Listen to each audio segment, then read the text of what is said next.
Welcome in to another episode of Her Game Plan, Play the Field, Own the Game, breaking down the NFL basics for the girls. I'm your host, Brooklyn, better known as BK, and we are going to get right into it because we have a lot to get to today. Couple things to break down first.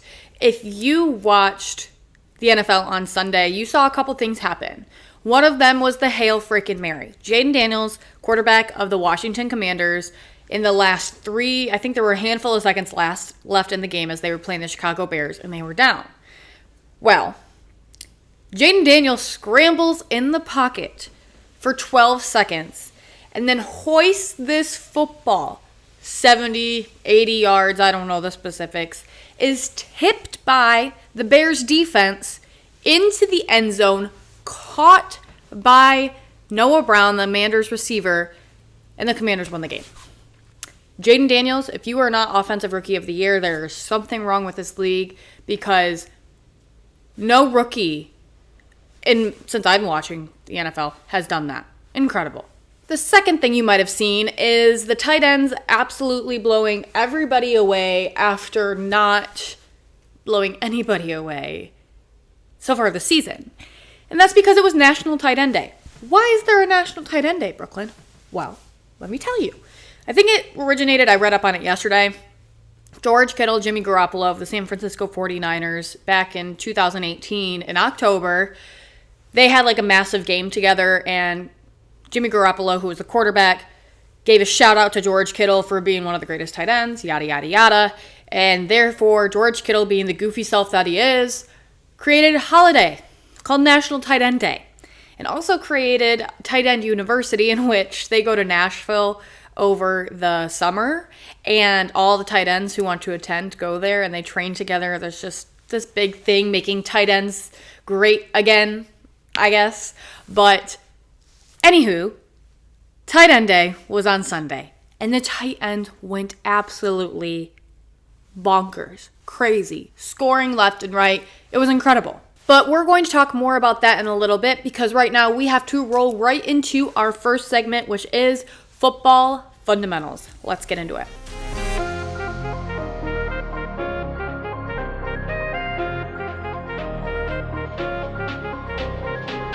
Welcome into Football Fundamentals, where we break down the specifics and the fundamentals of the NFL and football in general so you can better understand what is happening on the field so you can better enjoy the game. Because I believe that if you better understand the game of football, you're going to enjoy watching it so much more. And today's topic might be something that you're like, why are we talking about this, Brooklyn? Because I've watched 8 weeks in the NFL already. I should probably get it. But we're going to talk about game structure and timing because the better you understand it, the better you're going to like watching football and know what is going on. So let's get into it. The first thing we are going to talk about is regulation.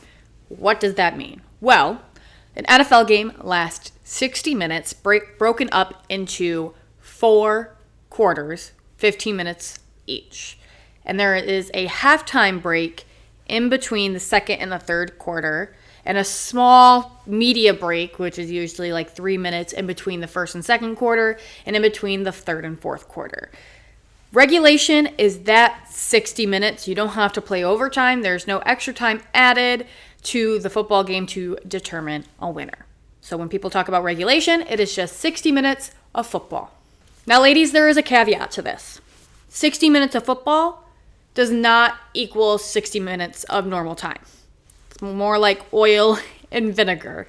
60 minutes of football equals more so like 2.5 to 3.5 hours of normal time. And there are so many reasons why, and that's why we are talking about it today. So let's break it down. Also, let's ignore the fact that I look like Mr. Potato Head today. It is not hair wash day yet, so mind your own. I'm trying to show my ponytail a little bit. Anyway, the first reason is that halftime. That halftime is a 12-minute break. So 60 minutes of playing time on the field is not equaling that normal time because we already have a 12-minute halftime break. And the halftime break is when you see, the halftime performance at the Super Bowl. I think this year it's Kendrick Lamar. You'll see stuff on Thanksgiving for the Cowboys and the Lions game. There's always something happening. But for the players, they're going back to the locker room to rest, get a pep talk from coaches, get, some injuries figured out, come back out, warm up again, just kind of giving themselves that break. And it also breaks up the game a little bit. So now we're going to break down the 2 clocks that you see on your screen at the football field that determine that regulation time. And the first one is the play clock. The play clock isn't the big one. It's the teeny tiny one that you see on your screen. It usually counts from 40 or 25. This is called the play clock. After one play ends, the team has 40 seconds to start the next one. It's like you have 40 seconds to order at a coffee shop and give your order to the barista before they move on to the next person in line, right? Now, there is a caveat to this because if the previous play was a stoppage play, which stopped the game clock, the play clock now starts at 25. So the team must snap the ball within the constraints of the play clock to avoid a delay of game penalty. The delay of game penalty means that they aren't courteous of their time, so they're going to have the ball moved back, which obviously makes it harder for them to complete the play. Now that big clock is called the game clock, and it starts and stops for various reasons. It starts at 15 minutes at the beginning of every quarter, but then dwindles down to 0. So let's talk about, why it may stop. So let's talk about the various reasons why the game clock would stop. There are plenty of reasons. And these first couple are when that play clock would start at 25. So, for example, one is incomplete pass, when a player doesn't catch the ball or the quarterback throws it and it's just incomplete. 2, players going out of bounds. They step on that white line to go out of bounds off the field. 3, timeouts. 4, penalties. 5, 2-minute warning. These are all different things that will stop that game clock, in which entirety it makes the game longer than that 60 minutes of regulation. Now, when does that play clock start back up again, or that game clock start back up again?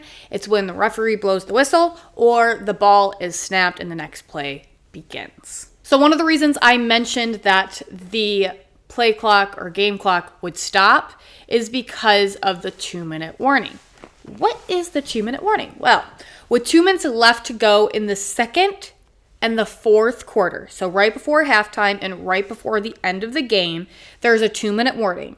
It's like a heads up that only 2 minutes are left, and teams can use this time to plan their final plays of the half and kind of like a last-minute review before the big test. So essentially, before halftime, this 2-minute warning serves as like, all right, you have 2 minutes before we break and, we're up, we're down, we have to get a game plan going. 2 minutes before the final point of the game, in that fourth quarter, same thing. Are we down? Are we up? How do we want to manage the clock? What plays do we need to run in order for this to be a success for our team? Now let's talk about timeouts, because timeouts is also another reason that the game clock would stop. So, number of timeouts. Each team has 3 timeouts per half. Think of them as breaks that you can catch up with your teammates, get advice from your coach, catch your breath, all of that. But the biggest thing to know is that unused timeouts do not carry over to the next half or into overtime. So, if you have 3 timeouts left in after the 2-minute warning, you may want to use those if it works to your advantage. And lastly, let's talk about overtime rules. I'm not a fan of this one. So, in the regular season, they will only get to play for another 10 minutes. 10 minutes is tacked on to that 60 minutes. If the first team scores a touchdown, they win. If they score a field goal, the other team gets a chance to score too. If no one wins after 10 minutes at the game, it ends in a tie. Now, this is only in the regular season. Now, why I say I don't like this is because the team who wins the coin toss at the beginning of overtime gets to choose whether they want the ball first or to defer the ball. In overtime, you're probably going to want to take the ball first because if you score a touchdown, game over. And that's why I think it's unfair, because the other team doesn't even have the chance to rebuttal, and it's all based off of a coin flip. I don't know. I don't make the rules in the NFL, but that should be changed. And that was football fundamentals for this week. We will expand on a game duration and timing next week, but I think it's time to go behind the playbook.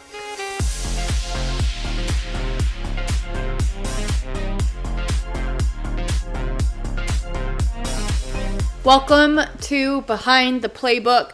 Basically a segment all about breaking down what's going on in the NFL, so you know the gossip, the drama, and all the things that you need to know when watching NFL this upcoming week. So let's get right into it. Last week we did not have any bye weeks. Reminder, a bye week is when a team just goes on break for a week. They deserve a break after putting their bodies through all of this for 18 weeks and then some if you are in playoffs and go to the Super Bowl. But this week we do have two teams on bye, and it is the Pittsburgh Steelers and the San Francisco 49ers. So those two teams will not be playing this week. They are taking a week off to rest their bodies. And I've got one piece of news for you. It is trade week. The last week that NFL teams and franchises can trade players to other teams in the NFL before their rosters are set for the rest of the season. The trade deadline is next Tuesday at 4 p.m. Eastern. So, NFL teams are going to be deliberating this week. There's going to be a lot of conversations. There are some teams that are looking to fill some spots. Lions. And they could do that by utilizing the trade window. You're going to see a lot of things happening this week. There are going to be some smaller trades. There are going to be some bigger trades. We've already seen some trades happen. For example, Devontae Adams going to the Jets. Amari Cooper going to the Bills. DeAndre Hopkins going to the Chiefs. You are going to see some more action this week, and usually it goes up right until that 4 p.m. deadline. So keep your eyes peeled for that, and we will break it all down next week here on Her Game Plan. But without further ado, let's go ahead and get into our Week 9 one-liners.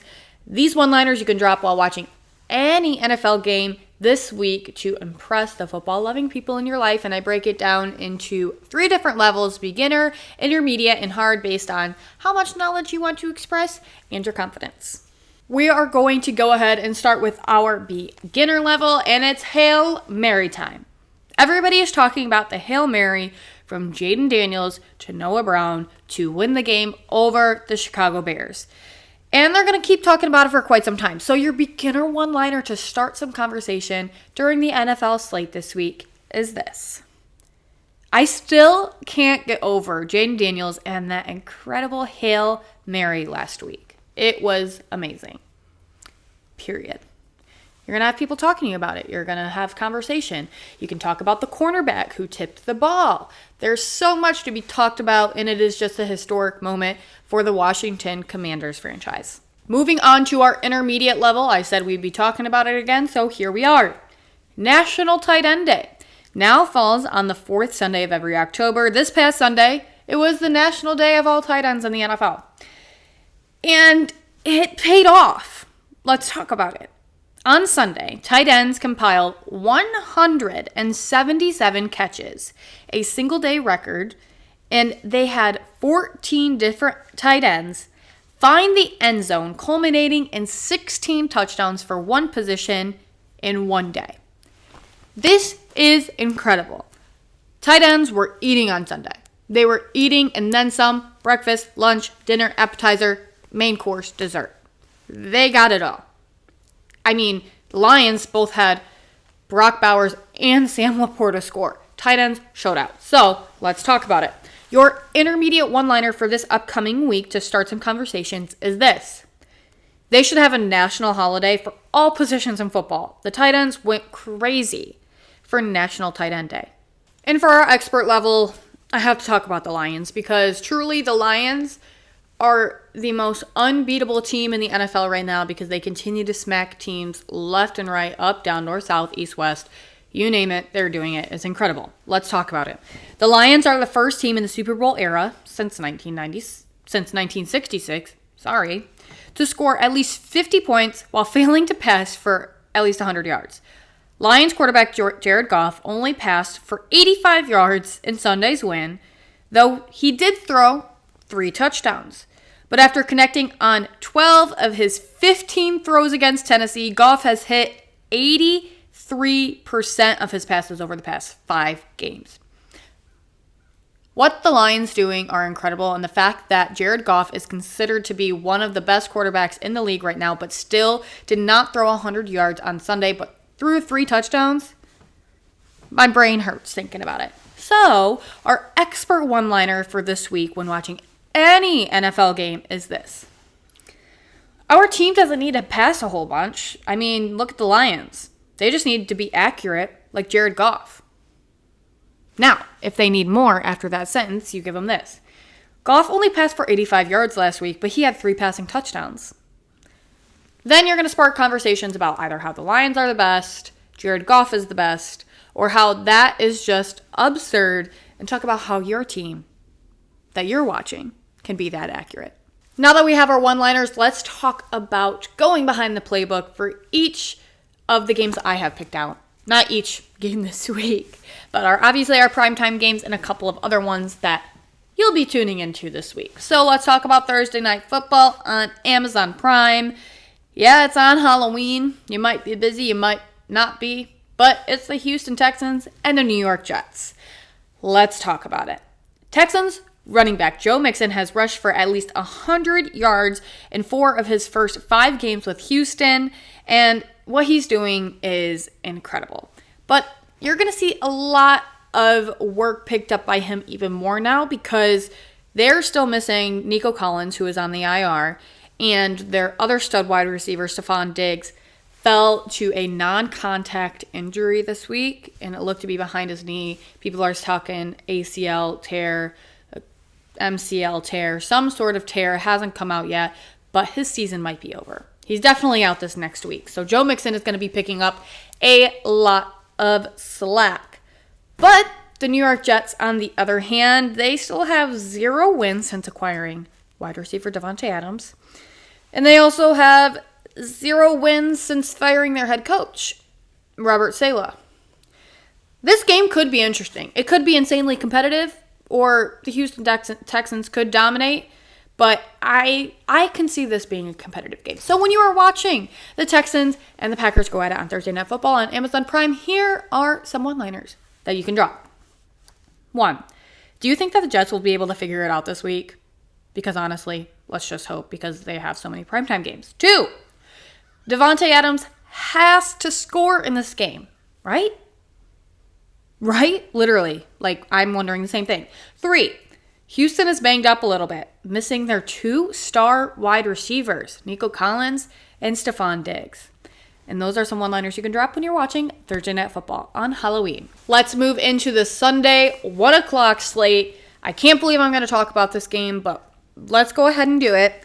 The Denver Broncos and the Baltimore Ravens. Now, Bo Nix, rookie quarterback for the Denver Broncos, becomes the first Denver Broncos rookie quarterback to win 5 games following the 28-14 defeat of the Carolina Panthers, as he passed for 284 yards and 3 touchdowns. At the beginning of the season, nobody thought that Bo Nix was going to be this good. He is kind of popping off. I don't know if the Broncos are legit or not. Ask me in a couple of weeks, because I have yet to make up my mind. Now, moving over to the Baltimore Ravens side of the ball, quarterback Lamar Jackson has rushed for at least 500 yards for his 7th consecutive season. This is why he is always in the MVP talks, because he is such a mobile quarterback. It is insane. Now, staying on the Ravens side of the ball, we're still talking about Derrick Henry. We are still talking about running back for the Baltimore Ravens, Derrick King Henry. This is why. He has scored in all 8 games he's played with the Ravens. He becomes the first player in the league history to reach the end zone in each of his first 8 games with a team. He just continues to shatter records, and I can't understand how, but I mean I can, because this dude is a freaking unit. Freaking unit. So when you're watching the Broncos and the Ravens game at 1 o'clock on Sunday, here are some one-liners you can drop. 1, Do you think Bo Nix can keep up what he's been doing all season long? He had a great game last week. Facts. 2, King Henry is at it again. He has got to score again this week to keep his streak going. 3, Lamar Jackson may be up for MVP again with his abilities to run. What do you think about that? And those are some one-liners you can drop when you are watching the Ravens and the Broncos. Moving on to the 4 o'clock slate, and it stars none other than the Detroit Lions heading to Green Bay to take on the Packers. This is an in-division matchup. Which division, NFC division, do these teams belong to? North, you are correct. I heard you say it.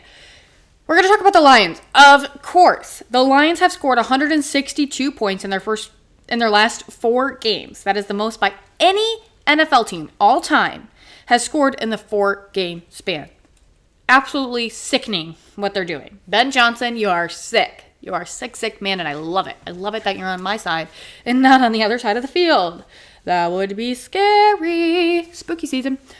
Now, we're going to talk about wide receiver Amon-Ra St. Brown. He, in 5 straight games, has a touchdown reception. And he currently has the league's longest streak in that department. He's the first Lion to have such a heater since Hall of Famer Calvin Johnson in 2011. Now, the fact that we're using Amon-Ra St. Brown and Calvin Johnson in the same sentence, my heart beats for that. Now, we're heading to the Green Bay side of the ball. Packers quarterback Jordan Love has been up and down this season. Last week, he left the game early with a groin injury, and he will be monitored all week long, but I doubt that Matt LaFleur, the coach for the Green Bay Packers, will let him miss this game because of the rivalry alone. But if not, Malik Willis, their backup quarterback, will be in for the Packers. Now, the Packers have the upper hand in this game. They do. I'm saying that as a Lions fan. Lions fans, we have to be real here. The Packers have the upper hand. Let's talk about why. The Lions have only 3 games outside of a dome this year. And that is the Packers, I believe, the San Francisco 49ers, and the Chicago Bears. Well, guess what? Have we played the Chicago Bears yet? No. Have we played the 49ers yet? No. We're playing the Packers. It is our first game outside all season long, and it's at Lambeau Field. Lambeau Field is typically one of the hardest stadiums to play in for an opposing team. Lions have their cards stacked against them. So, when we are watching the Lions and the Packers go at it this Sunday, here are some things that you can say. 1, these 2 teams could both be in the playoffs and could be fighting for the NFC North title. Hopefully not. Go Kitties. 2, I would be afraid to face the Lions. They are unstoppable on offense, and Ben Johnson is a sick man. You can copy me on that because he is sick. 3, hopefully quarterback for the Packers, Jordan Love, can stay healthy all season long. They need him. And those are the one-liners you can drop when you're watching the Lions and the Packers on Sunday. We've been waiting all day for what? Sunday night. Thank you, Carrie. Thank you very much. Sunday night football, I'm not sure why. Indianapolis Colts and the Minnesota Vikings. Understand the Vikings part. Don't understand the Colts part. Let's talk about why. Colts quarterback Anthony Richardson in 6 games has only completed about 44% of his passes. On top of that, he only has 958 passing yards and 4 touchdowns, along with 7 interceptions. If you wanted to know, that's not great. That's not great at all. But he has ran for 242 yards and another score, but he also fumbled the ball 6 times. Not great. Still not great. Now, their backup quarterback, Joe Flacco, 2023 Comeback Player of the Year. He's appeared in 4 games for the Indianapolis Colts, and he's completed about 66% of his passes for 716 yards, 7 touchdowns, and only 1 interception. The Indianapolis Colts don't know who they're going to start at quarterback on Sunday, but to me, the choice is clear. You're going up against a team that started 5-0. They have lost their last two, but it doesn't go against what they have done this season. You need to start Flacco. But I'm not their head coach. We'll find out this week who they're going to start. Talking about the Vikings side of the ball, they have lost 2 of their last games after going 5-0. But I can't discredit it that much because 1, it was against the Lions. The Lions are just unstoppable. And 2, they played a Rams team last week that got their 2 stud wide receivers back. And Matthew Stafford's on the other side of the ball. Those were 2 hard games. So when we were watching the Colts and the Vikings game for Sunday night with Carrie Underwood herself, here are some one-liners you can drop. Who do you think the Colts should really be starting for quarterback in this game? Flacco or Richardson? Valid question. 2, Vikings are taking a fall after going undefeated for 5 games. I wonder if they're going to come back here. And those are your one-liners when you're watching Sunday Night Football. Now for Monday Night Football, and I love this matchup, and I would have loved it even more without injuries, but that's just how the NFL rolls. It is the Tampa Bay Buccaneers and the Kansas City Chiefs. Now, we do have to unfortunately talk about Mahomes for a second because he becomes the fastest man ever to reach 30,000 career passing yards, needing only 103 games to clear the benchmark, 6 fewer than Matthew Stafford. Pretty impressive. Also, the number 13. This number represents the consecutive wins for the Chiefs dating back to last season following Sunday's W in Vegas. They remain the league's only unbeaten squad in 2024. Impressive, whatever. I think they are the most unexciting 7-0 team I've ever seen in the NFL, if I've seen a 7-0 team. Just not very sexy. Now we're going to talk about the Bucs. The Bucs took an L to the Falcons last week, but it's because they lost their 2 stud wide receivers. They lost Mike Evans to a hamstring. He'll be back in a couple weeks. And they lost Chris Godwin to that gruesome ankle injury, and he's out for the season. So they're trying to readjust, but they still scored 26 points in that game and only lost by 5 points. So their offense is still making some noise. So let's not count the Bucs out. This is also a rematch of Super Bowl 55, but there's no Tom Brady. Tom Brady, come back and play football. Anyways, when we were watching the Bucs and the Chiefs for Monday Night Football, here are some one-liners that you can drop. How long do you think the Chiefs will stay undefeated this season?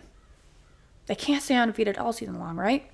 2, the Bucs should feel good about scoring 26 last week without Evans or Godwin. 3, this could be a competitive game. Both of these quarterbacks are looking great this season, Mahomes and Mayfield, which is true. And those are your one-liners for Monday Night Football. And that is going to do it for Behind the Playbook. And we are going to transition into our brand new segment. And it is called Flag It or Fumble. Let's get into it.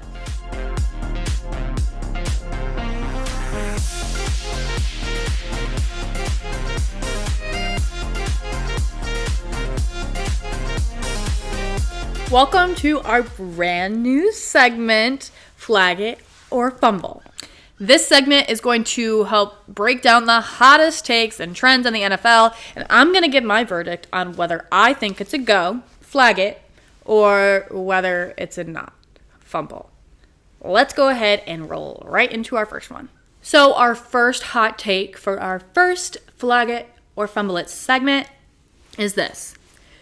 Patrick Mahomes will surpass Tom Brady's Super Bowl record. That is a hot take. Mahomes is undoubtedly one of the most talented quarterbacks we've seen in quite some time, but can he really match or ever exceed Tom Brady's Super Bowl record? Tom Brady has 7 Super Bowl rings. Now, Mahomes does have 2 in his pocket by the age of 28, and he has an excellent team and an excellent coach in Andy Reid alongside of him, but Tom Brady's longevity and consistency was unimaginably incredible. Is unimaginably a word? It sounds just like a lot of syllables. But besides the point, maintaining that long of a career and that long of a success, like a successful career with avoiding injuries with the physicality of this game is insane. So flag it or fumble. I'm going to have to fumble this one. And really, it's just because I think it's too early to say whether Mahomes will ever do what Brady did. And I think we just have to let Patrick Mahomes be Patrick Mahomes before we try to size him up to Brady, if that makes sense. So this one's a fumble. All right. A recent trend we've been seeing, the rise of mobile quarterbacks. And I talk about it time again, in and out of every episode. There are a handful of mobile quarterbacks that we see on a weekly basis, including Lamar Jackson, Josh Allen, Jaden Daniels, Jalen Hurts. They are not only passing the ball incredibly well, they are rushing the ball themselves. I mean, Lamar Jackson, like we said earlier, has 500 rushing yards for the 7th consecutive season, and it is only week 8. It's kind of insane. So, is their dual threat ability trend here to stay? Well, mobile quarterbacks add a new dimension to offenses, making them harder to defend, which is true. They can extend plays, pick up first downs with their legs, and force defenses to stay honest. As the game evolves, having a quarterback who can move becomes more valuable. So, flag it or fumble. We're flagging this one. And simply because we are starting to see teams prioritize a mobile quarterback specifically for this dual threat ability of being able to pass incredibly well and run successfully out of the pocket. We're flagging it. Now this last one is exciting because this one is always going to be a listener's submission. So this next week, keep your eye out on Instagram because that is where, Instagram and TikTok. We'll say Instagram and TikTok because that is where I am going to ask for your submissions, and each week I will have one listener submission to see whether I flag it or I fumble it. Now, we're just going to use my submission this week, so I'm looking forward to see yours this following week, but let's get into our last hot take, and it is the NFL overtime rules. The NFL overtime rules are as perfect as they are. I can't even say that sentence because I think I already gave away my answer earlier in the episode. Fumble. Fumble right from the get. Because this is the decisive topic, and I know that it is because the NFL overtime rules have been this way for quite some time, but the unfair advantage of not giving the other team a chance to rebuttal if the first team scores a touchdown, I think is ridiculous to me because you're obviously tied going into overtime because you both fought the battle and you're both trying to win. So continue to fight in overtime by giving both teams the chance to score a touchdown. I'm fumbling this one from the get because I think it's ridiculous. I quite do. I kind of get heated about it. Can you tell? Sorry. Not sorry. That is it for this week's Flag It or Fumble segment. Do you agree with my takes? I don't know. Do you agree with them? If not, let's talk about it. If you do, let's talk about it. Head over to my social media on Instagram, Facebook, and TikTok, and let's kind of talk about this segment and also where you can submit your submissions to be included in next week's Flag It or Fumble segment. But that is going to do it for episode 9. Episode 9 of Her Game Plan. I love doing this. I love talking football with all of you, and I will be looking for your submissions this week, as well as maybe some Q&A.